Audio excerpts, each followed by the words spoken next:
Nongeye kubasuhuza mwese mukurikirana Valens Made in Rwanda TV. Dukomeje n'isomo ryacu ryo kudodesha ijipo ya droite. Dutangiye season ya kabiri, episode ni ya karindwi.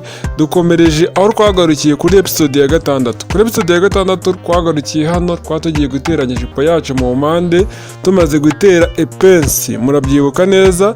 Rero reka dukomerezeho nta gutinda kugira ngo murushe kugenda mumenya ibintu bigiye bitandukanye turimo turiga kuri ino jipo yacu ya droite. Rero ikintu tugiye gukora kano kanya, tugiye gushyiramo igipimo cyo mu nda n'icyo muri taye no hasi, contour ventre, contour hashi. Twabonye ko mu nda afite 27, muri taye afite 41. Kugira ngo dushyiremo igipimo cyo mu nda rero ntabwo dupfa gushyira 27 yose, tugabanya kabiri. Umubare tubonye niwo tugenderaho ku gipimo cyo mu nda. No muri taye naho dufata 41 tukagabanya kabiri. Urabona ko ari 13 n'igice ku gipimo cyo mu nda, no muri taye naho turatakoza kubikora tugabanye kabiri tubone umubare. No kuvuga ngo ugerekeranya ibipande bibiri ugapima kiriya gipande gitoya cy'inyuma. Igitoya ubirebera hariya ku mpande, kiriya cyamaye ipensi nicyo upima. Twabonye ko harimo 13 n'igice ni hari igarukira. Bivuze ngo harengamo rimwe bigarukira kuri 14 n'igice. Uri kuyibona harengamo rimwe. Ni ukuvuga ngo iriya rimwe tugiye kuyisaranganya ku mpande zombi. Hariya turakuraho igice, no hirya naho dukureho ikindi gice. Urabibona impamvu kandi hano hantu kano kantu gasa n'akabaye gato kaba kagendeye muri ariya mayipensi tuba twaciye. Ubutaha hari ubundi buryo umuntu ashobora gukora, ariko reka sindaza kubasobanurira neza. Ni ukuvuga ngo tugiye gushyira igipimo cyo muri taye, tumanuka 8, nibura 8 ku muntu mukuru. Ukamanuka 8, hari wa 8 tumanutse hariya hari ugera niho dushyirira igipimo cyo muri taye. 8 ni umuntu mukuru, umwana umanuka 6. Umuntu mukuru wari wese umanuka 8 muri taye. Hariya tugiye gushyiramo igipimo cyo muri taye. Muri taye naho turafata contour hashi, iriya tugabanye kabiri tubone ko bingana na 20 n'igice. Uri kubibona. Noneho tugiye gufata hano muri taye dushyiremo 20 n'igice y'igipimo cyo muri contour hashi cyo muri taye. Ugomba gukurura ibipande byacu bikiriga neza mu gihe uri gupima, kuko hari ujya gupima bikihina 20 n'igice, tukareba imibare irengaho inyuma ya 20 n'igice. Tubonye ko harengaho kabiri, ubwo turakuraho rimwe ku ruhande rumwe, no ku rundi ruhande dukureho rimwe kugira ngo bingane. Niyo mpamvu ujya kubona ukabona kutiri iri ku ruhande rumwe ingana n'indi kutiri iri ku rundi, kuko umuntu aba yagiye akuraho ibingana. Hasi ho noneho nta gipimo kijyamo, hasi nibura ukuraho rimwe kugira ngo hase n'ahibumba. Ntabwo wavuga ngo urageza urudodo ku ruhande, hasi hasa n'ahibumbamo gakeya, ho tukuraho rimwe. Umwenda wose hasi ujya ukura. Ni ukuvuga ngo ijipo ya droite hasi ujya ukuraho rimwe.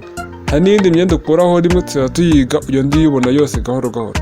Ukamanura urudodo rwawe gahoro, rugaturuka muri contour ventre rukagera muri contour hashi, ukamanura hano hantu ndi gucisha ingono turi buze gucisha urudodo mu kanya.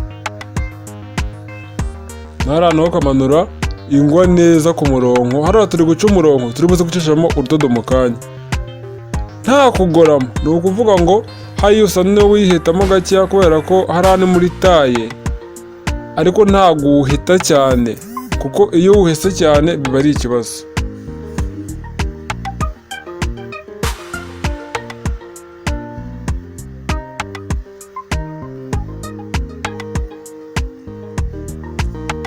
Nk'uko uri kubibona rero ni kuriya, nta bindi bintu bikomeye. Iyo umaze gushyiramo igipimo cyo muri contour ventre, ukamara gushyiramo igipimo cyo muri contour hashi, hasi ugakuraho ririya rimwe. Urabibonye ko dusize nk'ibipimo, nta kindi kintu ukora kidasanzwe, uhita kucishamo indodo. Ukabanza ukareba ko bireshya neza hasi, kandi nkubwiraga impamvu ari hejuru bitareshye ku mpande. Ziriya epensi ubutaha nidukata nzabereka ukuntu ushobora gukata ushyiramo udodo kuriya nta kindi, ureba ko ni ukuvuga ngo umwanya wasigaye kuri iriya jipo cya gipande cyo hasi hariya ku ruhande no hirya naho niwo uba ugomba gusigara, kandi ugakurura neza ukamenya ko hose wabireze ku buryo nta kibazo na kimwe cyazamo cy'ahantu byabyimbamo cyangwa se bigatera. Kandi hari muri taye ugahita urudodo neza, ntukate nk'ikiziga nyine ukabona nk'ikiziga ukase kuko iyo wambaye bibyimbamo. Ni ukuvuga ngo umanura akadodo usa n'uwo ugahitamo gahoro ukongera ukakagarura. Ni ukuvuga ngo ntabwo uhita ukata cyane nka kuriya nyine nawe ubona harambikoze. Nuramo kubidoza ugakata cyane uzabibona, kuko mu gihe umuntu yambaye ujya kubona ukabona nyine harimo ikintu cyihisemo, bigasaba ko wongera ukagakuramo. Kandi hano ikibazo ushobora guhura nacyo mu gushyiramo urudodo rwo muri konturu hashi, nyine urudodo umanura muri konturu vandere rukamanuka muri konturu hashi rukongera ukamanuka hasi. Ikibazo kijya kivukamo kiba ari kimwe buriya ku bantu benshi, hari igihe urishyiramo ariko umuntu akambara, wenda urugero ntuzajya urishyiramo ugereka wenda umuntu uri kudodera yambare, urebe neza kuko akenshi hari igihe usanga habyingiyeho akantu gato, iyo usanze karimo urongera ugafatamo akantu gatoya ariko ahantu ubona nyine hari akabazo. Hari abantu benshi bikunda kubaho, ugasanga wenda nimba urangije nk'ijipo arambaye aho ugasanga hari muri konturu hashi agataye muri taye wenda bisa n'ahiyongereyeho akantu gato, kubera ko urudodo hari igihe uruheta cyane ntubimenye, wamara kuruheta cyane umuntu yakambaraho ugasanga nyine bibaye nk'aho nyine hatamwegereye neza, cyangwa se ugasanga nabwo wahamwegereje cyane. Hariya nta bintu bikomeye biba birimo no guhita wongeraho gato cyangwa se ukagabanyaho gatoya, ugahita ukomeza ijipo yacu nta bindi bintu byo kwirirwa bigutinze. Kandi nkubwira ngo ikindi cyitonderwa hano ni ukuvuga ngo igipande cyo hejuru n'icyo hasi urabona ko bitareshya ku mpande. Kubera iki? Nakubwiye ngo ni ukubera ko twasizemo ziriya ipensi, kandi ziriya ipensi hari imibare ziba zitwara. Ni ukuvuga ngo hano nabatangiriye nk'uko umuntu wese utangira kudoda yakiga kwiga kudoda ijipo ya droite. Noneho ikindi gihe nirwongera nzabereka ukuntu ushobora gukata ijipo ya droite ku buryo nushyiramo ipensi ibipande n'ubundi biri buze bireshya ku mpande. Nta kindi kintu ukora, urabona ko twabiteranyije neza, urabona ku mpande no hasi hose ko bimeze neza. Rero hariya ikindi kintu kiba gisigaye nta kindi usibye guteraho sentire, nyuma yaho umuntu agatera imashini, hanyuma ijipo yacu ikaba irarangiye. Na sentire naho ntabwo byoroshye, gerageza ukurikirane akantu ku kandi kugira ngo urusheho kubimenya neza. Hari umuntu ushobora kurebaho akantu gatoya akavuga ati ibi ngibi birahagije, ibindi no gushyiraho sentire bikaba birarangiye. Ariko hari ibintu byinshi uba utaramenya nimba uri kwiga ino jipo ya droite, niyo mpamvu ugomba gukurikirana akantu ku kandi. Dore turenda kurangiza iyi season yacu ya kabiri, urabona ko ijipo igiye kuzura, tukazongera tugakora uwundi mwenda, kandi nzabarebera wenda indi modeli twakora, dushaka no gukora iribaya cyangwa tugakora iyindi modeli. Ni ukuvuga ngo nagenda mbakorera modeli nzivangavanga, imwe zikomeye n'izoroshye, kuko zose nzajya ngerageza aba ari ugutangira. Rero hano ugiye gutera imashini, ikintu ukora uca hariya hejuru inyuma, ntabwo uhita utera imashini. Iyi mashini yacu rero, imashini ziterwa mu buryo bwinshi. Iyi mashini yacu turayitera nyine nk'abantu batangiye kwiga ijipo ya droite, mbere na mbere ikata sentire.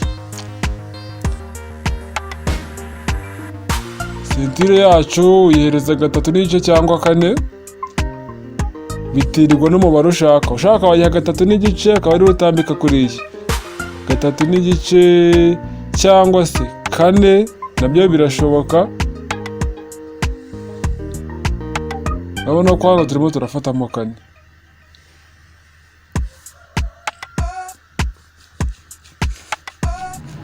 Warangiza ugafata umukasi ugakata neza. Uvuga ngo sentire yacu iba ifite 4, ariko mu nda ikagira umuzenguruko w'igipimo cyo mu nda urengejeho gatoya, kuko ari amakutire yandi aba arengaho. Uvuga ngo fata igipimo cyo mu nda niba ari 41 twapimye, wenda urenzeho nk'icumi cyangwa se 5.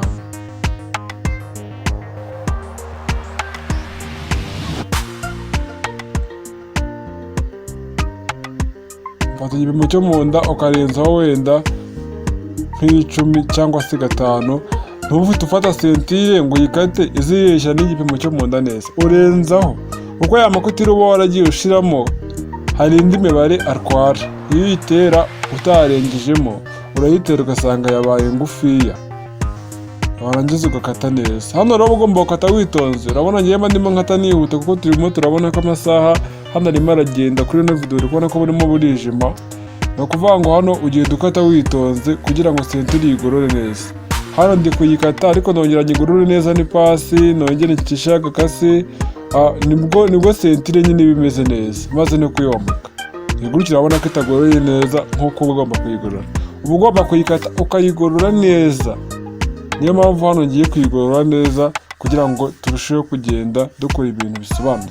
Nkubwira ngo ni Veres Made in Rwanda TV, reka tubonane mu yindi episode ya 8, ni ejo mu gitondo. Buri gitondo na episode imwe kugeza turangije. Urabona ko ishipu yacu igiye kurangira harabura gatoya. Rero ndabakunda cyane mwese aho muherereye hose, mukomeza kunkurikirana kandi mbabwira ati ntimwibagirwe gukora subscribe na like.